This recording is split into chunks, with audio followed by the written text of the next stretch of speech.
అసలు మన రాష్ట్రం ఎంత దయనీయ స్థితిలో ఉంది అంటే పక్క రాష్ట్రాలందరికీ అన్నిటికీ రాజధానీలు ఉన్నాయా? బెంగళూరు, చెన్నై, ముంబై అన్నిటికీ అన్నీ ఉన్నాయి. కానీ మనకేముంది? చేతిలో చిప్ ఉంది. కనీసం ఒక రాజధాని కూడా లేదు. మన బిడ్డలు ఎక్కడికి వెళ్ళాలి ఉద్యోగాల కోసం?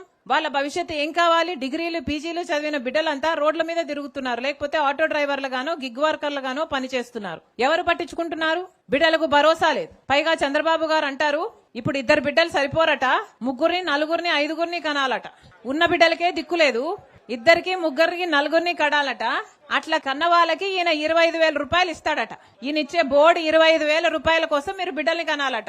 ఇప్పటికే ఆరోగ్యశ్రీకి చంద్రబాబు గారు 3,000 కోట్ల రూపాయలు బకాయిలు పెట్టారు. ఫీజు రీయింబర్స్మెంట్ కు 6,000 కోట్ల రూపాయలు బకాయిలు పెట్టారు. ఇప్పటికే కరెంటు ఛార్జీలు చంద్రబాబు గారు ముఖ్యమంత్రి అయిన తర్వాత ఈ 2 ఏళ్లలో మీ మీద 15,000 కోట్ల రూపాయలు వేశాడు. ఇదంతా సరిపోలేదు, ఇప్పుడు ఈ బిడ్డలు సరిపోరట, మళ్ళీ బిడ్డలను కనాలట, మీకు దానికి 25,000 ఇస్తారట.